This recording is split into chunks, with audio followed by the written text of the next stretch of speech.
Hey Patreon backers, so another behind the scenes video for you. We're going to be talking about power supply testing, 2080 Ti testing, and maybe a little bit about fans today.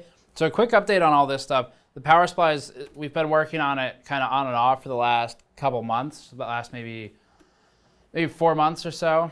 And I've got Patrick Stone working on that, so he just comes in every now and then and works on developing test methodology for it. So we're getting close. We're trying to finish the methodology by mid-November. And at that point, what we'll do is internally validate testing. So I'll run the test following his test case that he's writing, and then he'll probably follow it with the same power supply. We'll see if we get the same results. And if we do, then everything's good. And if we don't, we need to revise further. So it's all about working on ensuring any kind of new testing. We always want to validate internally before we really commit to it, because you probably find all kinds of problems and we can fix those for final publication, things like that. So he's been working on that, and he also has been writing the test documentation for it. We've been working with John Guru, or Johnny Guru as you might know. And what we have is same stuff you might have seen before. So Sun Moon SM8800 on the bottom. We have an electronic load SM220 on the top, and then we're hooked in. Right now we're just using an RM850X for all internal validation because these numbers are really easily to find. So Corsair, of course, has numbers for this. JohnnyGuru.com has numbers for that, so we can validate against theirs, make sure our numbers look accurate. That's just hooked in right over here to the SM8800, and it's a load tester, so we can load each of the rails with different current and figure out if it's within spec or not. So we got an O-scope on top. This is for voltage ripple up here.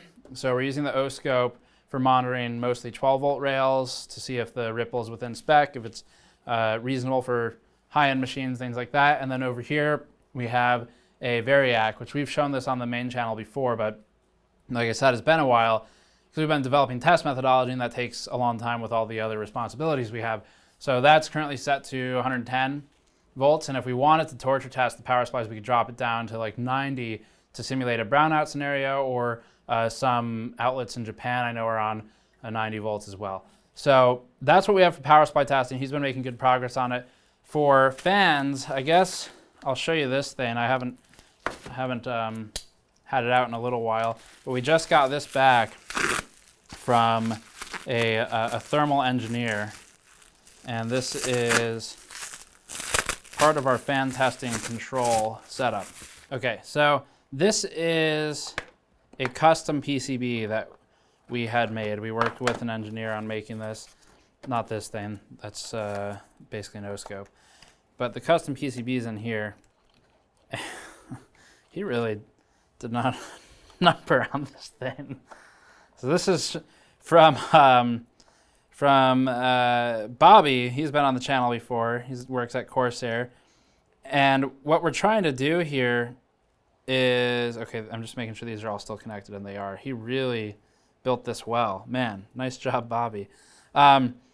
So this is a fan speed controller. You've probably seen these in computers before. They don't typically look quite like this.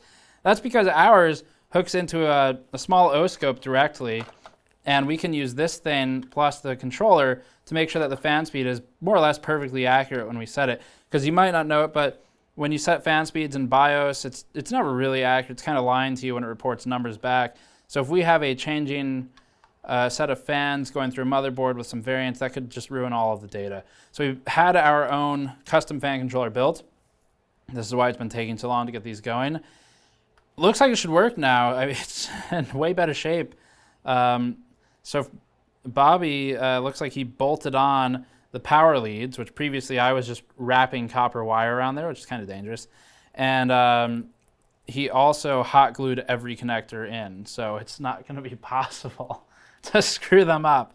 So everything is glued together. The wires are really thick wire gauge for what they're doing, which is good. So he overbuilt it to make sure it's really going to work this time, and that will connect over here to the wind tunnel, which it's got their logo on it, because I mean they made it, and we worked with them on developing testing methodology on this. So it's our methods. Corsair validated our methods because they have real wind tunnels, like the big expensive ones. So now we just need to work with, a couple of you have reached out, need to work with someone to 3D print a bracket for this thing, the anemometer. So it's a hot wire anemometer. So I'll be contacting someone about that soon.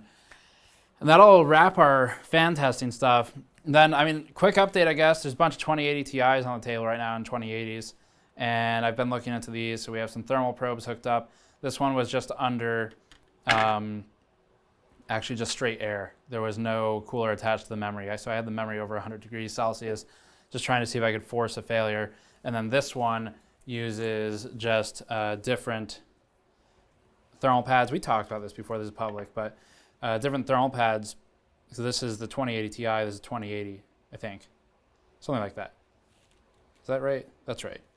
And you can see the Ti uses those beige pads, and this one uses Fuji poly pads. So we talked about this previously on one of our news videos, but the more interesting aspect is if those pads aren't making contact, that could be the cause of potential overheating issues. We're not sure if that's what's happening. We're going to look into it. So we have a full set of failing 2080 Ti's coming in. We might already have content on this on the main channel by the time this video goes out. We'll update you on it, but that's the update for just like this corner of the lab. And as always, thank you for watching. Thank you for supporting us on Patreon. Like I said in the previous one, we're going to be doing more of these, and you can catch me on Discord. So I'll see you all there, and keep an eye out for the next one.